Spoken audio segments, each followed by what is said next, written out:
For today's session, we have Shri Amol Vasant Kakneji. He is an advocate and a spiritual speaker. I would like to request Principal Ma'am to welcome our chief guest honor. This 1 hour session is kept for you people, as I know that many of you are towards the spirituality or आध्यात्मिकता. अपने को जानने के बाद दूसरों को जानना और फिर सभी को जानना आसान हो जाता है. It's a difficult task become easy if we know ourselves. And to know ourselves, I think Bhagavad Gita ji plays an important role.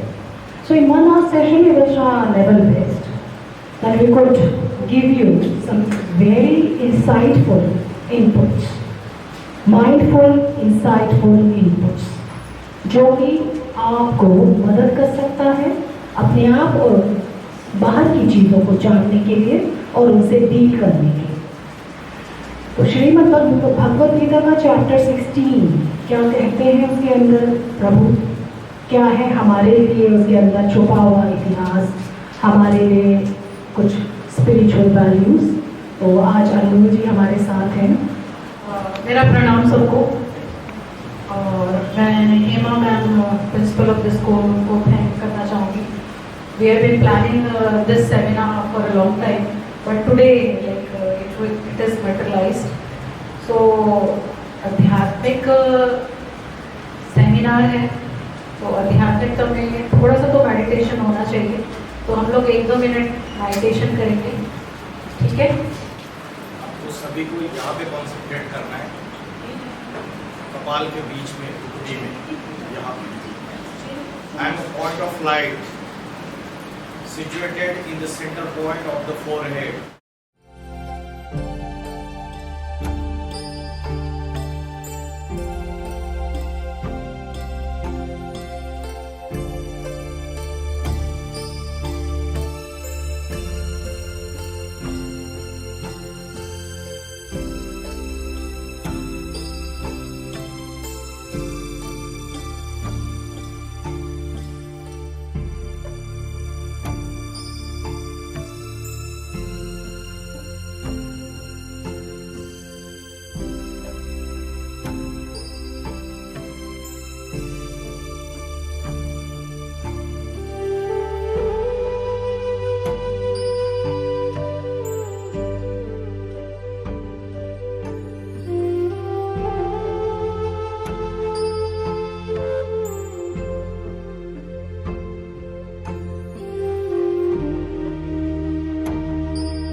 तो मन को जब आपने एकाग्र करने की कोशिश की, तो जो मल्टीपल थॉट्स है, उन थॉट्स को आपने एक पॉइंट ऑफ लाइट के ऊपर कॉन्सेंट्रेट करने की कोशिश की.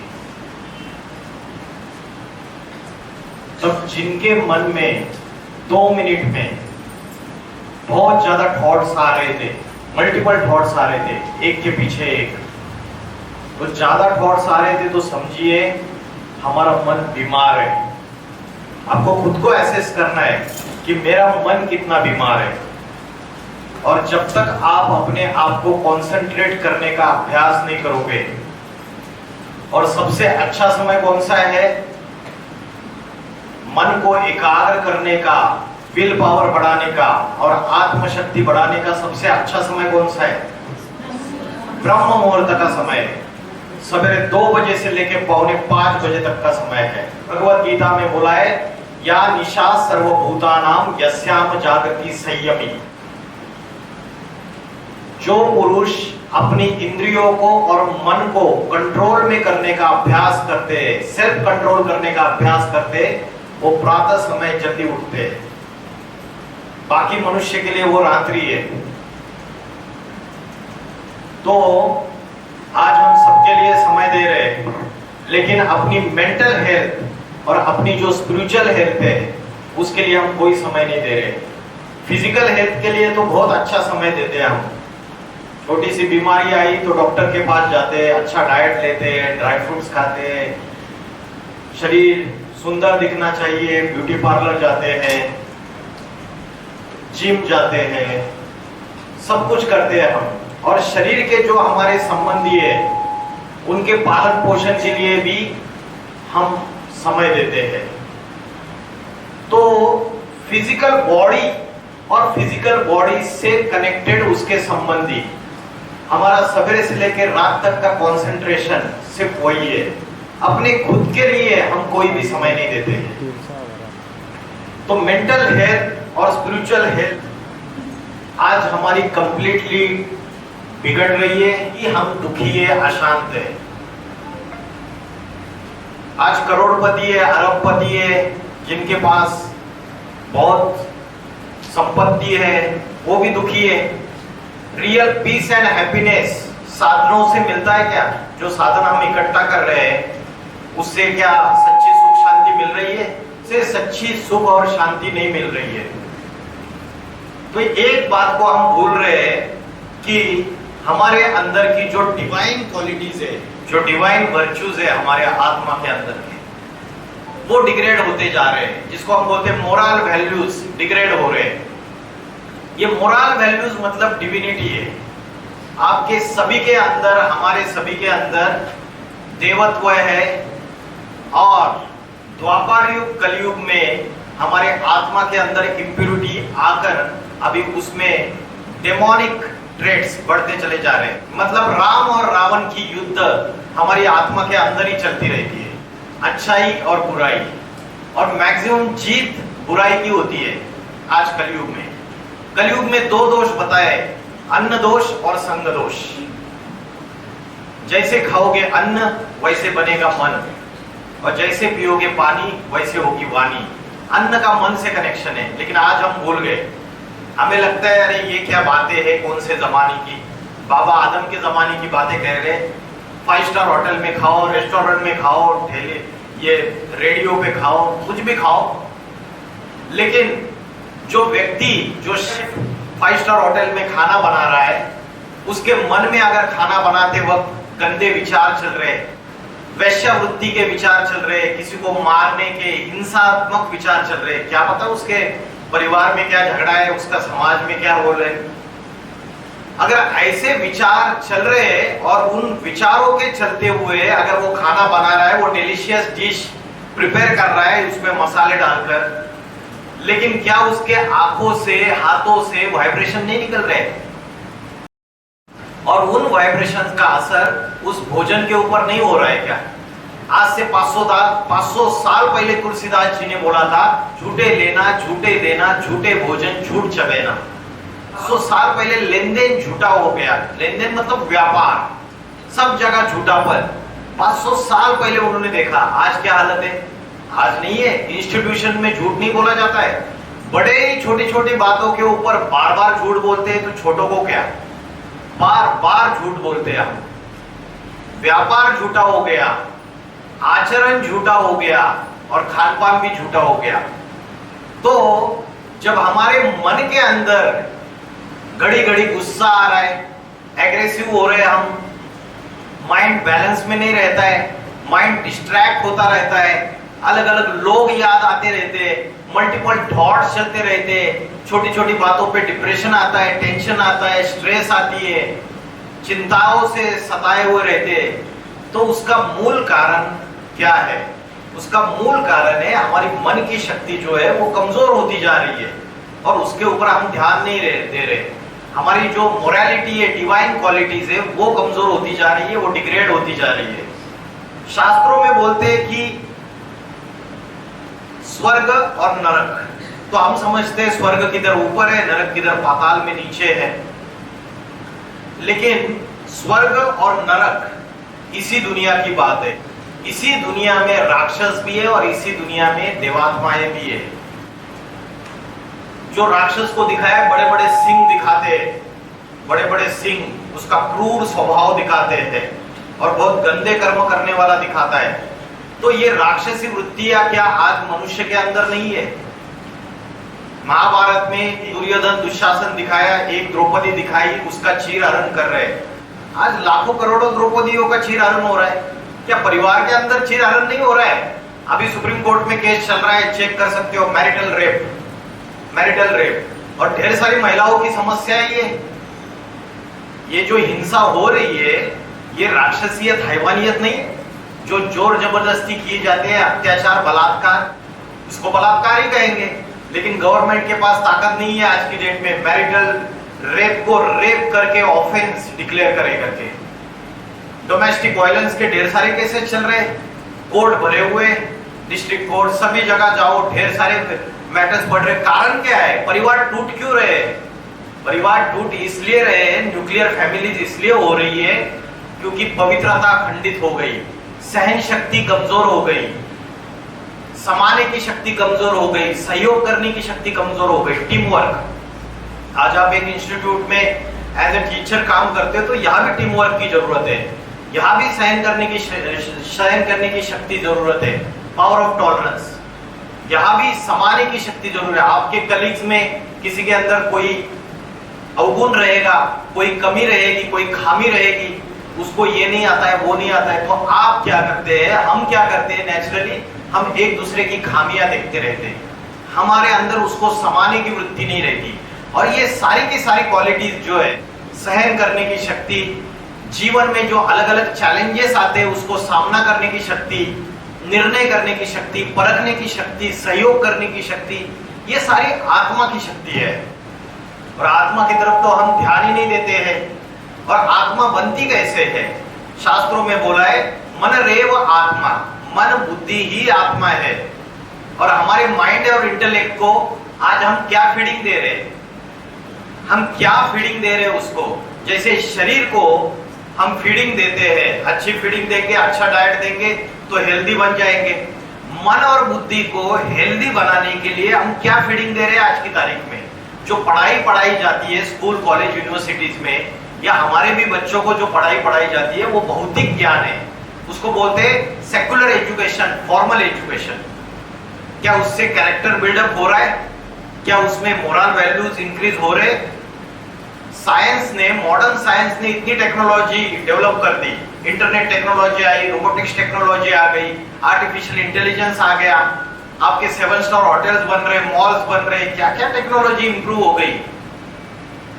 क्या दुनिया में नैतिकता भी बढ़ गई या नैतिकता और ही नीचे चली गई?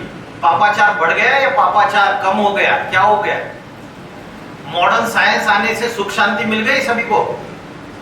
ये साइंस के जो साधन है, ये मोबाइल, ये सोशल मीडिया, ये इंटरनेट, आज ये एक डिसीज बन के हमारे सामने मंडरा रहे, डिसीज बन गए। चाइना ने डिक्लेयर कर दिया इंटरनेट इज अ डिसीज। आज हम मन और बुद्धि को क्या फीडिंग कर रहे हैं और बच्चों को भी क्या दे रहे हैं, फीडिंग क्या कर रहे हैं? कलकत्ता में दुष्कर्म हुआ, राक्षसी वृत्ति हुई ना, तो डेमोनिक क्वालिटीज जो राक्षसी वृत्ति है ये मनुष्य के अंदर ही है। कई पाताल में राक्षस नहीं है, इसी दुनिया में राक्षसियत बढ़ती चली जा रही है। उसका कारण है अध्यात्म को भूल गए, स्पिरिचुअलिटी को भूल गए, साइलेंस की पावर को भूल गए और मॉडर्न साइंस को सब कुछ समझ बैठे। नास्तिक होते जा रहे हैं आप पूरी तरीके से। तो कलकत्ता में जो घटना हो गई, जिसका सारे देश ने विरोध कर दिया, तो गवर्नमेंट को सबने चिल्ला के क्या बोला कि कड़े कानून लाओ, कैपिटल पनिशमेंट दे दो, फांसी की सजा दे दो, चौराहे पे खड़ा करके सर कलम कर दो, बोला ना, न्यूज़पेपर में, न्यूज चैनल्स में, सब जगह हंगामे हो गए, हड़ताल हो गए। लेकिन कड़े कानून लाने से क्या व्यक्ति की मानसिकता बदल जाएगी? उसके अंदर की राक्षसी वृत्तियां, हैवानियत बदल जाएगी और हमारे सबके अंदर पनप रही है वो। उसका कारण है हम इस मन और बुद्धि को क्या फीडिंग कर रहे हैं, क्या फीड कर रहे हैं हम इसको। शरीर को तो अच्छा फीडिंग कर रहे हैं, लेकिन मन और बुद्धि को क्या फीडिंग कर रहे हैं? गवर्नमेंट कड़े कानून ला सकते हैं, लेकिन गवर्नमेंट मानसिकता बदलने के लिए कोई अध्यात्म आज के सिलेबस में, भगवत गीता स्पिरिचुअल बुक है, लाओ आप सिलेबस में। आज अमेरिकन कॉलेजेस में और इंस्टीट्यूट्स में पढ़ाई जा रही है, जर्मनी के लोग पढ़ा रहे, बेल्जियम के लोग पढ़ा रहे। आपको क्या एलर्जी है? आपकी कंट्री सेक्युलर कंट्री है, उनकी कंट्री सेक्युलर कंट्री नहीं है। आपको एलर्जी है पूरी तरीके से। आप नहीं चाहते कि आपके सबके अंदर आध्यात्मिक भावनाएं बढ़ के देश में एक सदाचार डेवलप हो, और जिससे भारत जो विश्वगुरु कहलाएगा, भारत ऐसे विश्वगुरु नहीं कहलाएगा कि आपने इतनी सारी इंडस्ट्रियल डेवलपमेंट कर दी, आपने इतने सारे इंडस्ट्रीज एरिया में खड़े कर दिए, उससे भारत विश्वगुरु नहीं कहलाएगा। अध्यात्म के आधार से और नैतिकता के आधार से भारत विश्वगुरु कहलाएगा। तो आज गवर्नमेंट क्या परोस रही है युवाओं को? आप इंटरनेट खोलते हो, गूगल खोलते हो तो पोर्नोग्राफी। आज के 10-10, 12-12 साल के बच्चों की बुद्धि विकृत होती जा रही है, इतनी गंदगी उनके दिमाग में बढ़ती चली जा रही है। तो जो आप परस रहे हो और दूसरी तरफ आप बोल रहे हो कि निर्भया जैसा कांड नहीं होना चाहिए और कलकत्ता जैसी घटना नहीं होनी चाहिए, परोसा क्या जा रहा है? रात भर गंदे गंदे वेब सीरीज देखो, हिंसा वाली वेब सीरीज देखो, वो सारी चीजें देखो, और रात भर सोने का टाइमिंग क्या हो गया आजकल? 1-2 बजे सोते हैं। लेकिन गांव में जाओ आप और गांव में पूछो लोगों को कि सबसे बड़ा काम क्या है, तो गांव में लोग आज भी कुछ गांव में लोग ऐसे हो बोलते सबसे बड़ा काम है भगवान की याद, और सवेरे जल्दी उठ जाते हैं। मैं कुछ गांवों में विजिट किया है मैंने, 3 बजे 4 बजे आदत है उनकी, अच्छी बात है। साइंस भी इस बात को मानता है कि सवेरे कॉस्मिक एनर्जी सबसे ज्यादा होती है, और उस समय जो सृष्टि का वायुमंडल है वो पवित्र होता है और शुद्धता होती है। उस समय अगर आप आत्मा का ध्यान करें, सबको भूल जाओ, चाचा काका मामा ताऊ, सगे संबंधी मित्र संबंधी, कल क्या हुआ, किससे झगड़ा हुआ, कौन सी बात पे हर्ट हो गए, सब चीजें भूल जाओ, जीरो। और मैं आत्मा स्टार हूं, I am a point of light situated in the centre point of the forehead. जैसे आकाश में स्टार चमकता है वैसा स्टार चमक रहा है। 6 महीने अभ्यास करके देखिए आप, 180 डेज, आधा घंटा रोज, और आप परिवर्तन देखिए। यहाँ ट्रिमेंडस पावर है। जैसे टेलीपैथी की पावर है कि यहाँ बैठा हुआ व्यक्ति अमेरिका में बैठे हुए व्यक्ति से वायरलेस कम्युनिकेशन कर सकता है, मोबाइल से वीडियो लिंक से बात कर सकता है। तो क्या यहाँ पे बैठी है दिल्ली में, बवाना में, और बच्चा उसका बैठा हुआ है अमेरिका में जॉब कर रहा है, तो माँ वीडियो कॉलिंग का नेटवर्क फेल हो गया, तो यहाँ बैठे हुए बच्चे को, यहाँ बैठी है माँ और बच्चा अमेरिका में बैठा है, तो उसको याद करती है, तो क्या बच्चे को टचिंग होता है? पॉसिबल है, और होता है बच्चे को टचिंग। ये वाइब्रेशन की पावर है, ये आपके मन के संकल्पों की पावर है। जहाँ सच्ची प्रीत है, सच्ची मोहब्बत है, वहां कोई रुकावट नहीं, कोई नेटवर्क फेल नहीं है। ये साइलेंस की पावर इस साइंस के पावर से ज्यादा है। लेकिन हम इन साधनों में ऐसे फंसते चले जा रहे हैं कि हम दूसरों को क्या, फिर बच्चों को क्या तैयार करें। भगवत गीता में बोला है कि आचरति श्रेष्ठा तत्त देवो तरो जना। बड़े लोग आचरण थे वैसे ही उनको देख के छोटे आचरण करते हैं। पूना में पूना विद्यार्थी गृह करके इंजीनियरिंग कॉलेज है, वहां पे बहुत पुराना कॉलेज है, बहुत फेमस, और वहां की एजुकेशन बहुत ही अच्छी एजुकेशन है, वहां का टॉप मोस्ट कॉलेज है। मैं गया था वहां, तो डायरेक्टर साहब मिले थे, प्रिंसिपल साहब मिले थे, तो उन्होंने बोला कि हमारे यहाँ स्टूडेंट्स की कोई भी ऐसी घटनाएं घटती है अनैतिक या कोई भी बिगड़े हुए स्टूडेंट्स है, तो हम स्टूडेंट्स को नहीं बुलाते, हम पेरेंट्स को बुलाते हैं, सभी को, उनके वर्कशॉप्स लेते हैं, उनको मोरालिटी की टीचिंग्स देते हैं, हम उनको एजुकेट करते हैं। हम तो वही भगवत गीता का श्लोक, जैसे बड़े लोग आचरण करते हैं उनको देख के छोटे लोग आचरण करते हैं।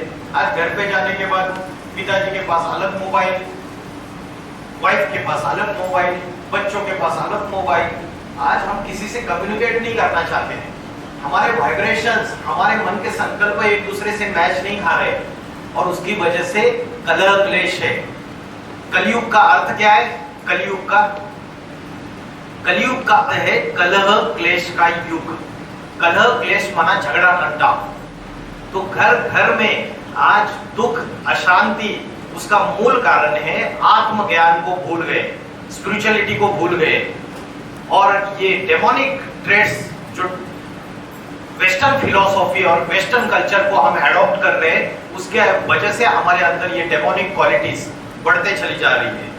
तो गरुड़ पुराण में दिखा है कि व्यक्ति ने अगर गलत आचरण किया तो उसको बुरे कर्मों के कारण ये सजाएं भोगनी पड़ी है, उबले हुए तेल में डाल देते, क्या क्या चीजें बताई।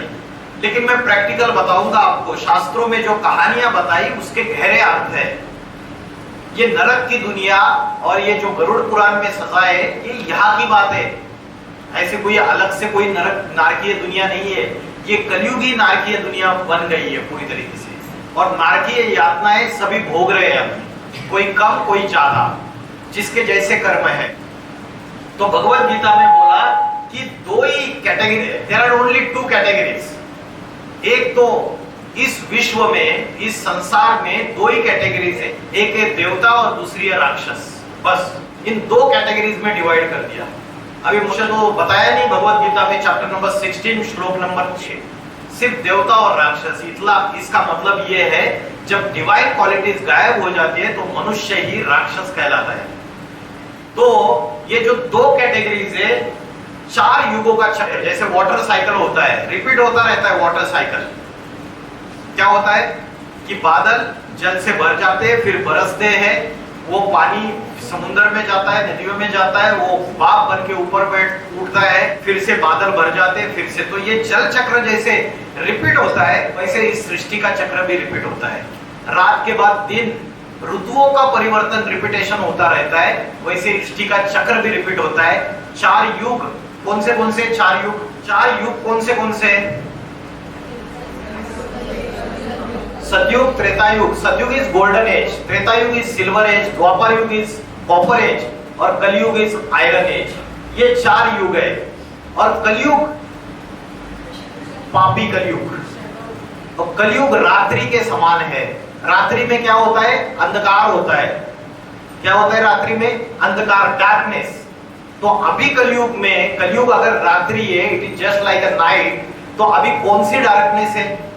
अभी अंधकार है, अज्ञान अंधकार। आज सभी तरीके का ज्ञान है, इंजीनियर बनने की नॉलेज है, डॉक्टर बनने की नॉलेज है, वकील बनने की नॉलेज है, लेकिन आत्मज्ञान नहीं है, जो सबसे इंपॉर्टेंट है, सबसे वैल्यूएबल है। तो आज देखो वकील, डॉक्टर्स, इंजीनियर्स, बड़े बड़े scientist, philosophers, IAS officers suicide कर रहे सुसाइड। सुन रहे हो आप न्यूज चैनल्स में? अब वो आईआईटी के लिए कोटा में स्टडी करने के लिए गए, 52 स्टूडेंट्स ने पिछले 4 साल में सुसाइड किए। क्यों? आपके नेशनल लॉ यूनिवर्सिटी दिल्ली, इसमें पिछले 2-3 महीनों से 3-4 सुसाइड किए बच्चों ने। क्यों? क्योंकि एकेडमिक प्रेशर, बर्डन इतना लाद देते हो उनके ऊपर। दूसरी चीज कॉम्पिटिटिव एग्जाम्स, इतनी कॉम्पिटिशन कि है ना, लाखों लोग बैठेंगे और उसमें सीट्स आपके सिर्फ 100-150। अरे भाई, तो ये तो जिस तरीके से सिस्टम बनती चली जा रही है आज की डेट में, उसकी वजह से आज बाकी की नॉलेज तो है, वकालत की नॉलेज है, इंजीनियरिंग की नॉलेज है, डॉक्टर की नॉलेज है, लेकिन अध्यात्म की नॉलेज नहीं है ना। उसकी वजह से ये स्टेप उठा रहे आत्महत्या वाला, और उसको बोला आत्महत्या। जिसको आत्मा की नॉलेज ही नहीं है वह हत्या कर लेता है, जिसको नॉलेज है आत्मा की पावर का यूटिलाइज करके बहुत पॉजिटिव वर्क करेगा। ये जो 4 युग है, इसमें द्वापर युग और कलयुग जो है, यही नरक की दुनिया है। सतयुग और त्रेता युग स्वर्ग की दुनिया है। आधा आधा डिवाइड करो, आधा दिन आधी रात। जो आधी रात्रि है, हम इस जो कलयुग में चल रहे हैं, तो यही एक्चुअली नरक की दुनिया है, जिसमें राक्षसी सृष्टि है। सतयुग और त्रेता युग देवताई सृष्टि है, द्वापर युग और कलयुग राक्षसी सृष्टि है। सिंपल डिवीजन रात्रि और दिन का। तो इसमें दिखाया रावण को 10 सिर दिखाए। तो कोई 10 सिर का व्यक्ति है क्या? अगर 10 सिर का व्यक्ति था तो उसके पीढ़ी दर पीढ़ी में, जनरेशंस में भी 10 सिर वाले लोग होने चाहिए थे। ये रावण के 10 सिर, इसका डीप में स्पिरिचुअल मीनिंग है। ये रावण के 10 सिर है, 5 विकार पुरुष के और 5 विकार स्त्री के। इन दोनों का जो प्रवृत्ति है, इन दोनों का जो यूनियन है, ये रावण के 10 सिर है। विकार, 5 विकार पुरुष के। विकार क्या होते हैं पता है आपको? जिससे हमारी आत्मा डिग्रेड हो रही है, जिससे हमारी मन बुद्धि के ऊपर दीमक चढ़ रही है, उन विकारों की वजह से, जिसके वजह से जंग चढ़ रही है मन और बुद्धि के ऊपर। It is engulfed, it is engrossed by the 5 vices. वो 5 विकार, 5 भूत या 5 राक्षस कौन से है? किसी को पता है? जिसने मन और बुद्धि को पूरी तरीके से विशेष बना के रखा हुआ है, जिसके लिए हम बोलते हैं कलयुग जो है, कलयुग में कली राक्षस सबके अंदर प्रवेश करता है। कौन से 5 विकार? काम, करेक्ट, वेरी गुड। क्योंकि मैं बहुत सारे एजुकेशनल इंस्टीट्यूट्स में विजिट कर रहा हूँ भारत भर, और कई बार मैंने देखा स्टूडेंट्स क्या, प्रोफेसर्स क्या, ये बेसिक क्वेश्चंस का जवाब भी कोई दे नहीं पा रहा है। तो मुझे समझ में आ रहा है कि अध्यात्म से हम कोसों दूर जा रहे हैं। आपने फिर भी बताया काम, क्रोध, लोभ, मोह, अहंकार। काम का अर्थ क्या है? हाँ जी, हाँ सही बोला। किसने बोला? विषय वासना, जिसको बोलते हैं लस्ट, सेक्सुअल डिजायर, ये काम का असली अर्थ है। काम का एक अर्थ है कामना। कामना मतलब इच्छा, डिजायर। तो डिजायर्स में, इच्छाओं में से जो सबसे प्रबल इच्छा है वो है सेक्सुअल डिजायर, लस्ट। और ये सभी विकारों का मुखिया है। काम विकार ये सभी विकारों का मुखिया है, बाकी के बाल बच्चे उसके। भगवत गीता में बोला है अगर काम विकार की तृप्ति नहीं होती है तो व्यक्ति को क्रोध आता है, एंगर। तृप्ति नहीं होती है, आपकी कोई इच्छा है और इच्छा पूरी नहीं होती है तो क्रोध आता है। और क्रोध जब आता है तो बोलते हैं कि घर के जो सारे मटके हैं ना वो सूख जाते हैं। जो क्रोध की एक चिंगारी सारे परिवार को भस्म कर देती है। तो उसका मूल जो है वो काम विकार में है, विषय वासना। और आज क्या है, बहुत गंदगी मच गई है। मैं जब आपको डेमोनिक क्वालिटीज में आऊंगा, आज इतनी गंदगी मच गई है कि लोग इस विकार को, इस चीज को ही प्रधानता दे रहे कि यही सब कुछ सुख है, ये सुख भोगना यही सब कुछ है। जबकि भगवत गीता में बोला है काम, क्रोध और लोभ ये तीनों नरक के द्वार खुलने वाले हैं। ये तीनों क्या है? नरक के द्वार खुलने वाले। These are the 3 opening the gates of the hell. ये तीनों नरक के द्वार, काम, क्रोध और लोभ। लोभ माना लालच। आज आप वो कौन सी सीरियल देखते हो, क्राइम पेट्रोल, उसमें आप चेक करो सारे के सारे क्राइम्स जितने भी है, ये तीन ही चीजें इन्वॉल्व रहेगी। लस्ट, एंगर, सडन एंगर से घटना घट गई। लस्ट कुछ ऐसा है एक्स्ट्रा मैरिटल अफेयर से, या तो कोई दूसरी प्रॉब्लम से, और तीसरा ग्रीड। ये तीनों चीजें, काम, क्रोध और लोभ। ग्रीड क्या है? ग्रीड है मेरी थाली में जो परोसा हुआ है वो तो खाऊंगा ही, लेकिन जो दूसरे की थाली में परोसा है उसको छीन के खाऊंगा। ये ग्रीड है। और ये तीनों जो विकार है। और चौथा है मोह। मोह मीन्स अटैचमेंट, लगाव झुकाव की बीमारी। आज जो माताएं, जो पेरेंट्स है, उसमें से जो ज्यादातर लेडीज है, माताएं जिनको बच्चे होते हैं, वो किस बात से सबसे ज्यादा दुखी होती है? मोह, इस विकार से। शास्त्रों में बोला है मोह सकल व्याधिन कर मूला। मोह सकल व्याधियों का मूल है। बच्चे को पढ़ाते, लिखाते, बड़ा बनाते, और क्या होता है, बच्चा अमेरिका चला जाता है, फॉरेन कंट्री में चला जाता है, और माँ बाप को पूछता नहीं है। तो माँ बेचारी मोह, उसके मोह के कारण इतनी दुखी हो जाती है जीवन में। अगर कोई भी कर्म, भगवत गीता बोलती है आप जो भी कर्म करो वो विदाउट एनी एक्सपेक्टेशन, अनासक्त होके, डिटैच होके। हमारी अटैचमेंट रहती है, पति में अटैचमेंट है, पति की पत्नी में अटैचमेंट है। एक्स्ट्रा अटैचमेंट, अति की अटैचमेंट दुख का कारण है, जिसको बोलते हैं मोह, लगाव। और लगाव झुकाव की बीमारी बहुत जबरदस्त बीमारी है। बंदरिया को देखा है कभी? बच्चा जो होता है ना, बंदरिया का बच्चा मर जाता है, छोड़ती नहीं है उसको, 10 दिन 15 दिन वो उसको सड़ जाता है, वो ऐसे छोड़ेगी, ऐसे चिपक के रखेगी उसको गोद में। कीड़े लगने लगेंगे, वो बच्चे को कीड़े लगने लगेंगे। जब कीड़े बंदरिया के ऊपर असर करने लगते हैं तब जाके छोड़ देती है। इतना मोह। मोह सकल व्याधिन कर मूला, सब व्याधियों का मूल है। काम, क्रोध, लोभ, मोह और अहंकार। किसी को बुद्धि का अहंकार है, किसी को अपनी सुंदरता का अहंकार है, किसी को अपनी धन का अहंकार है। और ये पांचों विकारों की वजह से ये रावण राज्य है। 5 विकार पुरुष के, 5 विकार स्त्री के। हम वो शादी होने के बाद ये लक्ष्मी नारायण का जोड़ा है। ये लक्ष्मी नारायण का जोड़ा नहीं है।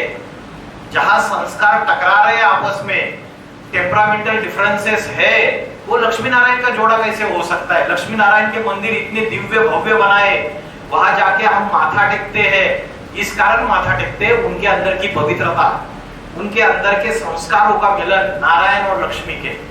आज जो राज्य है ये रावण राज्य है, 5 विकार पुरुष के और 5 विकार स्त्री के। तो ये रावण राज्य इन विकारों को चलाने की बात है। बोलते हैं कलयुग में सूरत मनुष्य की है और सीरत जानवर की है, असुर की है। सीरत माना कर्म। तो असुर और राक्षस की व्याख्या क्या है?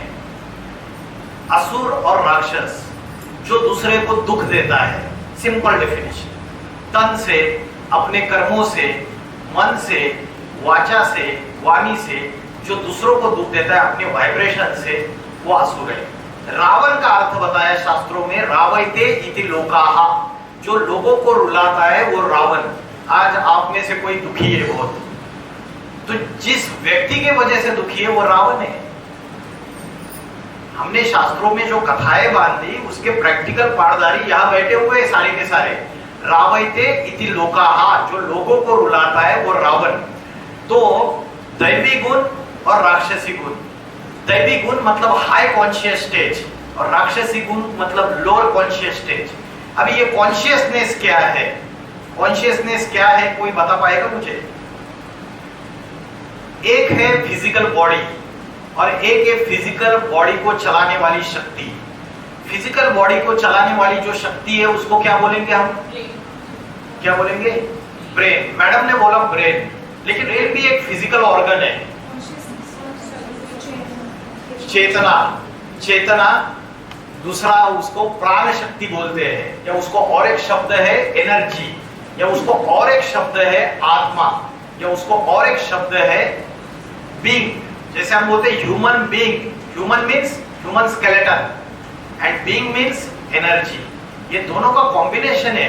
वो एनर्जी जो है वो आत्मा है, और ये आत्मा चली जाती है, ब्रेन तो उधर ही रहता है, तो हम क्यों बोलते हैं डेड बॉडी है? एक सेकंड में आत्मा चली गई तो हम बोलते डेड बॉडी है। अभी तो डेड बॉडी नहीं थी वो, अभी ऐसा क्या चला गया जिसकी वजह से व्यक्ति बात नहीं कर रहा है, आंखों से देख नहीं रहा है, कानों से सुन नहीं रहा है।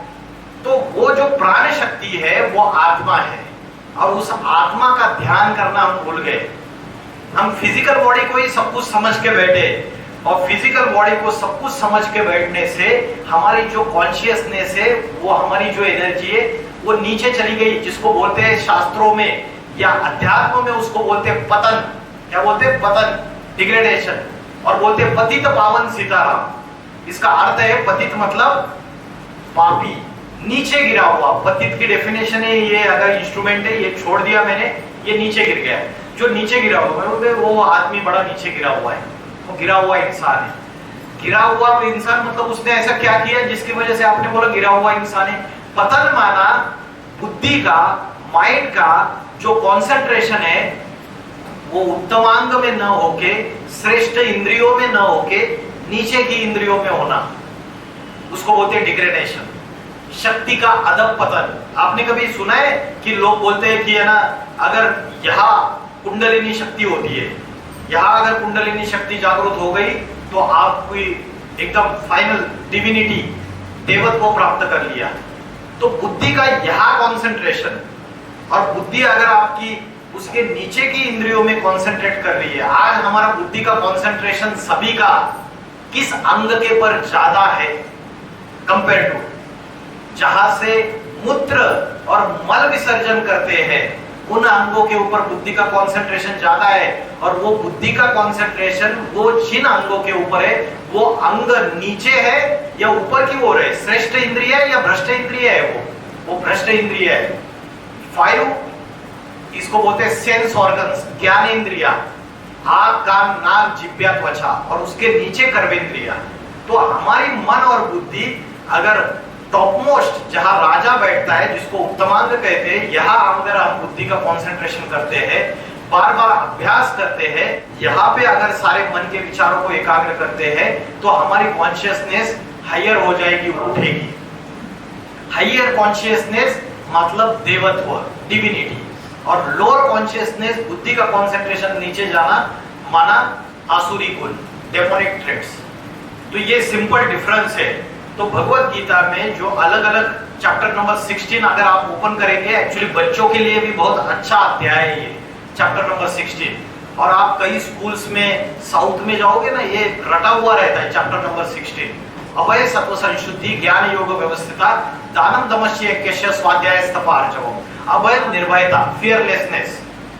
तो ये जो क्वालिटी है, ये डिवाइन क्वालिटी है। आज हम इंस्टीट्यूशन में, कारपोरेट सेक्टर में, सभी जगह जहां भी वर्क करते हैं वहां कभी कभी निर्भयता, फियरलेसनेस, इस क्वालिटी की बहुत जरूरत रहती है।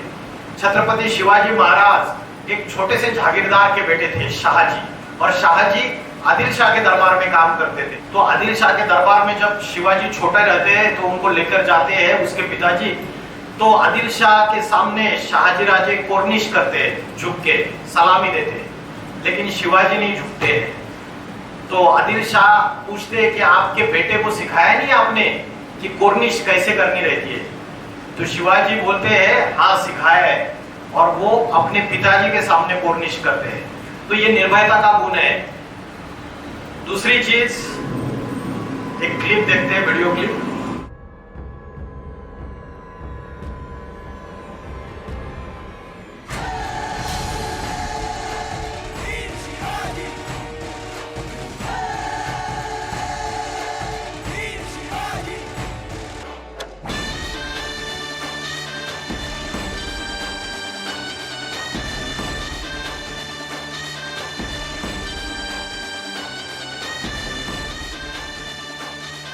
झांसी की रानी, बूंदेले हर बोलों से हमने सुनी कहानी थी, खूब लड़ी मर्दानी, वो तो झांसी वाली रानी थी। उनका जो करेज था, विल पावर थी, कॉन्फिडेंस की लेवल थी, और उस समय एक स्त्री होने के बावजूद जो अंग्रेजों से उन्होंने लड़ाई छिड़ी थी, ये निर्भयता का गुण है। आज है निर्भयता का गुण।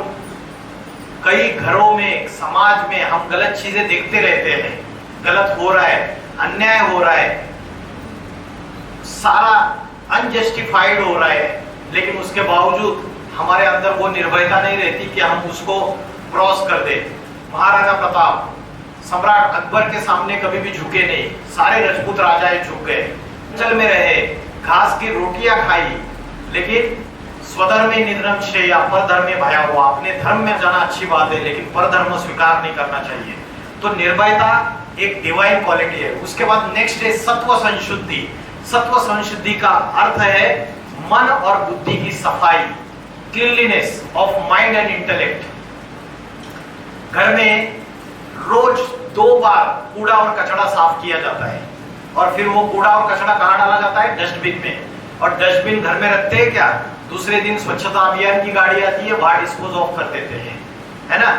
तो इतनी साफ सफाई रखते हैं, और गवर्नमेंट ने भी योजना चालू कर दी कि स्वच्छता अभियान वाली, लेकिन मन और बुद्धि के अंदर जो रोज कूड़ा कचरा जमा हो जाए, उसकी साफ सफाई का क्या? उसके लिए 24 घंटे में हमारे पास एक भी घंटा नहीं है देने के लिए। और बर्डन बढ़ता चला जा रहा है, कूड़े कचड़े का वेट बढ़ता चला जा रहा है। गांधी जी के 3 बड़े, बुरा मत सुनो, बुरा मत कहो और बुरा मत देखो। हम लोग बुरा सुनते हैं, बुरा कहते हैं। ये बच्चों को सिखाने की बात नहीं, सभी छोटे बच्चे से लेके बूढ़े तक किसी का भी मन एकाग्र नहीं है, सबका मन भटक रहा है। बुरा देखते हैं, बुरा सुनते हैं, बुरा कहते हैं, और चौथा बंदर है बुरा सोचते हैं। तो ये चारों के चारों बंदरों को हम वायलेट करते रहते हैं, तो उससे निगेटिविटी का कचरा हमारे माइंड और इंटेलेक्ट में रोज जमा हो रहा है या नहीं हो रहा है? और ये एक जन्म का कचरा नहीं है, अनेक जन्मों का है, क्योंकि भगवत गीता कहती है आत्मा एक शरीर छोड़कर दूसरा शरीर धारण करती है। और आत्मा जब एक बॉडी को छोड़ के दूसरे माँ के गर्भ में प्रवेश करती है, तो आत्मा के साथ क्या ट्रैवल करता है? क्या ट्रैवल करता है? कर्म ट्रैवल करते हैं। लेकिन कर्म जो है, वो जो कर्मों का डेटा है, वो किसी स्टोरेज स्पेस में है। जैसे मोबाइल का मेमोरी कार्ड होता है, लैपटॉप की आपकी हार्ड डिस्क होती है, कंप्यूटर की हार्ड डिस्क होती है, वही कर्मों का स्टोरेज होता है मन और बुद्धि और संस्कार। ये 3 आत्माओं की शक्तियां है, इसके ऊपर आपके कर्मों का स्टोरेज होता है। और जब आप एक शरीर छोड़ के आत्मा दूसरा शरीर धारण करती है, तो मन बुद्धि संस्कार साथ में ट्रैवल करता है। इसलिए 5 साल का छोटा बच्चा बचपन से ही, घर में धनवान फैमिली है, लाखों करोड़ों की संपत्ति है, बचपन से ही चोरी करना चालू कर देता है। छोटी छोटी। कहां से आ गया संस्कार? पिछले जन्म में आत्मा के अंदर जो संस्कार है वो जाता है। 5 साल का छोटा बच्चा, तबला उसके सामने पहली बार आया और उंगलियां ऐसी तबले के ऊपर घूमने लगती है कि ऐसे ताल, ऐसा नाद निकलने लगता है कि सामने वाले आश्चर्यचकित हो जाते हैं कि 20 साल से मैं रियाज कर रहा हूं, ऐसा सुंदर नाद ताल आज तक मैंने अनुभव नहीं किया। तो ये जो संस्कार है, मन और बुद्धि, ये आत्मा के साथ ट्रैवल करती है। लेकिन आज हम आधुनिकता के युग में आध्यात्मिकता को भूल गए और ये बातें भी भूल गए। आज हम क्या समझते हैं, हमारे पास एक ही थ्योरी है चारवाक की। चारवाक नाम का एक ऋषि थे, उनकी थ्योरी बोलती है यावत जीवेत सुखम जीवेत ऋणम कृत्वा घृतम पिबेत। अरे किसने बोला है अगले जन्म में क्या है? ऐश करो, घी पूड़ी खाओ, कर्जा उठाते रहो, लोन ले लो, अलग अलग कर्जे लेते रहो और ऐश करते रहो। यावत जीवेत सुखम जीवेत ऋणम कृत्वा घृतम पिबेत। ये राक्षसी वृत्ति का लक्षण है, ये कोई डिवाइन क्वालिटी नहीं है, क्योंकि हम आत्मज्ञान को भूल गए। आत्मा अनेक जन्म लेती है और आत्मा के संस्कार ट्रांसफर होते रहते हैं। आज हमने अच्छे कर्म किए, अच्छी वाचा बोली, अच्छे मन में विचार धारण कर लिए, तो वो ट्रांसफर होने वाले हैं फिर से, और वैसे ही जन्म की प्राप्ति होने वाली है। तो मन बुद्धि की जो सफाई है, इसके तरफ हमारा ध्यान नहीं है। शरीर का भोजन अलग है और आत्मा का भोजन अलग है। मोटर गाड़ी जो व्हीकल है उसका भोजन अलग है और कार के ड्राइवर का भोजन अलग है। ड्राइवर का भोजन अलग है, ये हमें पता है। वैसे ही शरीर का भोजन के लिए तो हम सवेरे से लेकर रात तक माथा मार रहे, सैलरी लेते हैं, पैसे कमाते हैं, सब परिवार को सुख शांति मिले इसके लिए मेहनत करते हैं। तो हमें पता है कि आत्मा का भोजन क्या है, हम उसको डिफरेंशिएट नहीं कर पा रहे। क्या है आत्मा का भोजन, कौन बताएगा? हाँ जी। ज्ञान, मेडिटेशन, अच्छी बातें। तो सवेरे से लेकर रात तक निगेटिव थॉट्स और वेस्ट थॉट्स ज्यादा आते हैं और पॉजिटिव थॉट्स कम आते हैं। तो ये निगेटिव थॉट्स, वेस्ट थॉट्स को भगाना कैसे है? इसके लिए 2 है यहाँ का भोजन, आध्यात्मिक ज्ञान और दूसरा है योग। हम बोलते हैं ज्ञान और ध्यान। तो ज्ञान कोई वकालत का, इंजीनियरिंग का, डॉक्टर बनने का, ये ज्ञान नहीं। फिजिक्स, केमिस्ट्री, बायोलॉजी और ज्योग्राफी, हिस्ट्री, सोशल साइंस, ये ज्ञान नहीं। आध्यात्मिक ज्ञान, स्पिरिचुअल नॉलेज। अच्छे विचार रोज आएंगे, रोज 1 घंटा। इस इंटरनेट का पॉजिटिव यूज भी कर सकते हो आप। यूट्यूब पे जाओ, अच्छे अच्छे स्पिरिचुअल क्लासेस मिलेंगे। 1 घंटा पॉजिटिव थॉट्स डालिए सवेरे सवेरे, तो निगेटिव थॉट्स भाग जाएंगे। रोज जैसे मोबाइल की बैटरी डिस्चार्ज होती है, रोज चार्जिंग करते, वैसे आत्मा की बैटरी हमारी रोज डिस्चार्ज हो रही है। हमारी मन बुद्धि की शक्ति रोज डिस्चार्ज हो रही है। डिप्रेशन, टेंशन, स्ट्रेस, एंजाइटी, इसके शिकार होते जा रहे हैं, अपनों विकारों के, साइकोसोमेटिक डिसऑर्डर। फिर क्या कर रहे हैं आज के स्कूल कॉलेजेस, एक काउंसलर्स को अपॉइंट कर रहे हैं, साइकेट्रिस्ट को अपॉइंट कर रहे हैं। ये साइकेट्रिस्ट, ये काउंसलर्स आज जो भी प्रॉब्लम्स है इसको फेस करेंगे। मैं बोलता हूँ असली सॉल्यूशन उन साइकेट्रिस्ट और काउंसलर्स के पास नहीं है, असली सॉल्यूशन अध्यात्म के पास है, स्पिरिचुअल साइंस के पास है। तो आध्यात्मिक ज्ञान और दूसरा योग। योग का अर्थ क्या है, किसी को पता है? योग का अर्थ, लिटरल मीनिंग, योग इस शब्द का लिटरल मीनिंग क्या है? Get yourself connected with the supreme power. Very good. Meditation is like to add up yourself with any supreme power to get your desired results. Yes, perfect. आपके principal madam जो है वो अध्यात्म की बहुत जानकारी रखते हैं। इन्होंने बताया कि कनेक्ट योरसेल्फ, सोल का कनेक्शन सुप्रीम सोल से, सुप्रीम पावर से। मोबाइल की बैटरी छोटी बैटरी है, कोई छोटी बैटरी डिस्चार्ज होती है तो उसको चार्जिंग करने के लिए बड़ी बैटरी से कनेक्शन जोड़ना पड़ेगा या जनरेटर से कनेक्शन जोड़ना पड़ेगा, तो उसकी चार्जिंग होगी। वैसे ये आत्मा की बैटरी जो रोज हमारी डिस्चार्ज हो रही है निगेटिविटी से, निगेटिव संकल्पों से, निगेटिव वाचा से और निगेटिव कर्मों से, उसकी चार्जिंग के लिए हमें सुप्रीम पावर से कनेक्शन जोड़ना पड़ेगा। क्योंकि वो ज्ञान सागर है, वो जो बड़ी बैटरी है ना, वो ज्ञान का सागर है, वो पवित्रता का सागर है, वो शांति का सागर है, वो सुख का सागर है, वो आनंद का सागर है। और आज हमारे पास पवित्रता नहीं है, सुख नहीं है, शांति नहीं है, आनंद नहीं है, कुछ भी नहीं है। तो अगर हमारी बैटरी चार्जिंग करनी है तो बड़ा जनरेटर है, उससे कनेक्शन जोड़ना पड़ेगा। अगर कोई चोर बनना चाहता है तो बड़े चोर का संग करेगा, उसके वीडियोस ढूंढ ढूंढ के निकालेगा, ऐसी चोरी करते उसके सारे डिटेल्स पड़ेगा। तो जैसा संग करेंगे वैसा बनेंगे, तो ईश्वर से संग करेंगे तो वैसे ही हमें प्राप्ति होगी। तो आध्यात्मिक ज्ञान का भोजन है वो आध्यात्मिक ज्ञान और योग। आज हम योगासन और प्राणायाम को भारत का राजयोग समझ रहे हैं। योगासन और प्राणायाम ये सिर्फ फिजिकल बॉडी को स्वस्थ रखने के लिए है। जो राजयोग की असली कंसेप्ट जो भगवान ने अर्जुन को बताई थी, उस राजयोग का मीनिंग क्या है? उस राजयोग का मीनिंग है चंचल मन को प्रकृति के बीच आत्मा में एकाग्र करते हुए परमात्मा से कनेक्शन जोड़ना। ये राजयोग का असली भाव है। ये ह्यूमन स्केलेटन है और ये आत्मा प्रकृति के बीच में रहती है। तो आत्मा के ये प्रकृति के बीच में चंचल मन को एकाग्र करते हुए परमात्मा से कनेक्शन जोड़ना, ये राजयोग की असली व्याख्या है। भगवान ने भगवत गीता में अर्जुन को शस्त्र अस्त्र चलाने की विद्या नहीं सिखाई। भगवान ने जो विद्या सिखाई वो चंचल मन को एकाग्र करने की, सेल्फ कंट्रोल की, आत्मा की नॉलेज दी पूरी तरीके से। चैप्टर नंबर 2 से लेकर चैप्टर नंबर 18 तक। तो भारत कन्या माताएं यहाँ बिंदी लगाती है और पुरुष लोग यहाँ पे टीका लगाते हैं। द्वापर युग से ऋषि मुनियों को जब ये पता चला कि आत्मा यहाँ रहती है लेकिन मनुष्य जो है वो बॉडी कॉन्शियस बनता जा रहा है, वो फिजिकल बॉडी को ही सब कुछ समझ बैठा है। फिजिकल बॉडी और उसके जो प्लेजर्स है उसकी तृप्ति करना, इसी में वो इन्वॉल्व है। तब मनुष्य को ये भान रहे कि आत्मा यहाँ स्थित है, इसलिए ये बिंदी लगाने की और टीका लगाने की परंपरा शुरुआत हुई। आज ये फैशन बन के रहेगी। मार्केट में जाके चमकीली अलग अलग डिजाइन की टिकली बिंदी हम खरीदते, लेकिन हमको पता नहीं कि आत्मा यहाँ रहती है। उत्तमांग है, राजा टॉप में रहता है, तो उसका ध्यान करना है हमें। इस बात को हम भूल गए। तो भगवत गीता में अलग अलग जो क्वालिटीज है, डिवाइन क्वालिटीज, इसके बारे में डिस्क्रिप्शन दिया है। एक एक क्वालिटीज के ऊपर मैं बहुत सारा समझा सकता हूँ। दम का मतलब है इंद्रियों का संयम, कंट्रोल।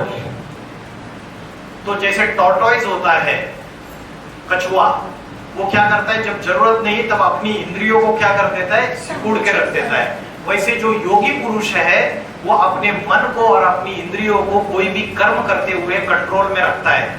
तो आत्मा बीज है और शरीर वृक्ष है। जैसे वृक्ष को पानी डालते हैं तो टहनियों को, पत्तों को, तने को पानी नहीं डालते हैं, बीज को या जड़ों को पानी डालेंगे तो सारे वृक्ष को पानी मिलेगा। वैसे आज हम आत्मा को और मन को ज्ञान का जल डालना भूल चुके हैं पूरी तरीके से, उसको पॉजिटिव फीडिंग करना भूल चुके हैं, और उसकी वजह से हम फिजिकल ग्रोथ तो हमारा अच्छा हो रहा है लेकिन जो मेंटल ग्रोथ है, स्पिरिचुअल ग्रोथ है, वो कम होता जा रहा है। सिर्फ एक बताना चाहता हूँ, जो मॉडर्न साइंस है इसने मनुष्य के विनाश के सारे साधन तैयार कर लिए हैं, और आज जिस पेड़ की डाल पे हम बैठे हैं उसी डाल को काट रहे हैं। और राजयोग का अभ्यास जो है, राजयोग की शिक्षा है, वो पूरी तरीके से भूल चुके हैं। तो ऐसे समय, जब कलयुग का ऐसा समय आता है कि मनुष्य ने अपने विनाश के सारे साधन तैयार कर लिए। 1945 में फर्स्ट एटम बॉम्ब का इन्वेंशन हो गया, और जो फर्स्ट एटम बॉम्ब का इन्वेंशन हो गया उसके बाद आज 80 साल के बाद छोटे से छोटी कंट्री के पास न्यूक्लियर पावर है, न्यूक्लियर वेपन्स है। और ये हमारे घर की सजावट के लिए नहीं है, ये हमारे विनाश के लिए। फर्स्ट वर्ल्ड वॉर हो चुका है, सेकंड वर्ल्ड वॉर हो चुका है, दुनिया सारी थर्ड वर्ल्ड वॉर के नाम पे खड़ी है। देश आपस में लड़ रहे हैं, जातियां आपस में लड़ रही है, धर्म आपस में लड़ रहे हैं, समाज में दुख और अशांति बढ़ रही है। तो जब वर्ल्ड वॉर 3 का ये जो समय है, इसमें अगर न्यूक्लियर वार हो गई, रिमोट कंट्रोल का एक बटन प्रेस कर दिया, तो आज के देशों के बड़े बड़े प्रेसिडेंट जो है ये सारी दुनिया में विनाश लायक है। अगर न्यूक्लियर पावर का एक्सप्लोजन हो गया तो अर्थ का टेम्परेचर इंक्रीज हो जाएगा। अर्थ का टेम्परेचर इंक्रीज होने से क्या होगा, नॉर्थ पोल और साउथ पोल में जो ग्लेशियर्स है वो मेल्ट हो जाएंगे, और उससे क्या होगा, ओशियंस का वाटर लेवल बढ़ जाएगा, और उससे बड़े बड़े आइलैंड्स जो है वो सबमर्ज हो जाएंगे।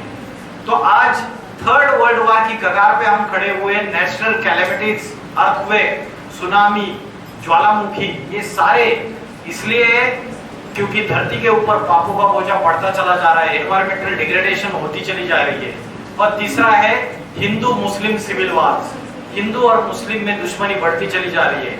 तो ऐसा समय इस सृष्टि पे आ चुका है, तब ईश्वर जो परमात्मा शिव है वो स्वयं ही जब तक अवतार नहीं लेंगे, जो ऊपर वाला है वो नीचे नहीं आएगा और हमको आध्यात्मिक ज्ञान नहीं सिखाएगा, टीचर बन के सदगुरु बन के आकर जब वो हमें राजयोग की शिक्षा सिखाते हैं, स्पिरिचुअल नॉलेज देते हैं, तभी ये युग परिवर्तन हो सकता है। पापी कलयुग पावन सतयुग में परिवर्तित हो सकता है, रावण राज्य राम राज्य में परिवर्तित हो सकता है। आपने किसी ने नॉस्ट्राडेमस इस भविष्यवेत्ता का नाम सुना है? प्रेडिक्टर है, उनके प्रेडिक्शंस बहुत पॉपुलर है।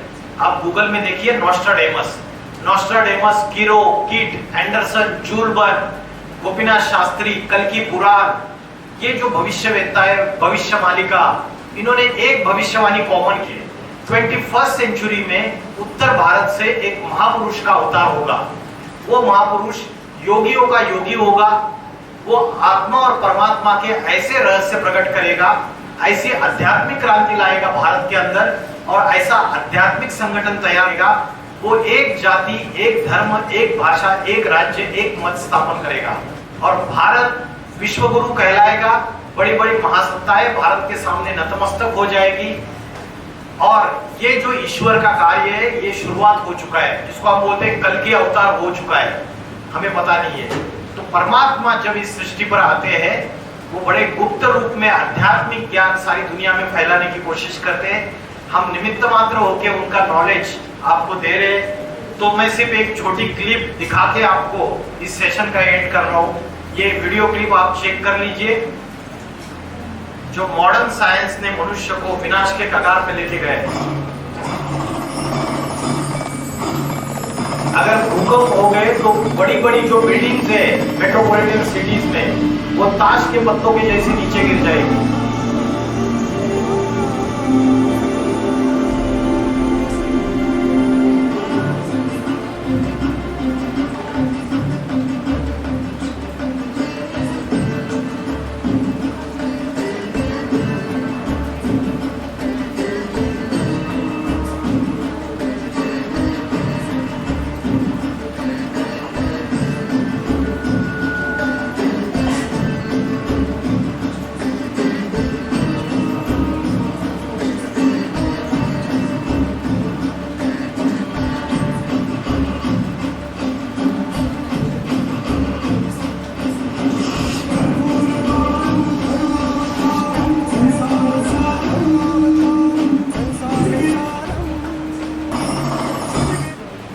महाशिवरात्रि का जो त्योहार हम मनाते हैं, उसका आध्यात्मिक अर्थ हमें पता नहीं है।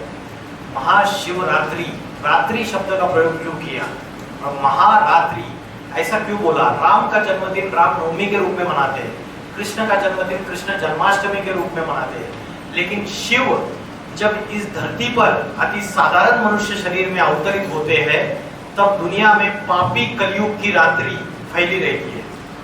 और अभी पापी कलयुग की रात्रि फैली हुई है। उस समय शिव गुप्त रूप में साधारण मनुष्य शरीर में अवतरित होके सृष्टि में आदि मध्य अंत का ज्ञान देके, आध्यात्मिक ज्ञान देके इस युग का परिवर्तन करने की नॉलेज दे रहे।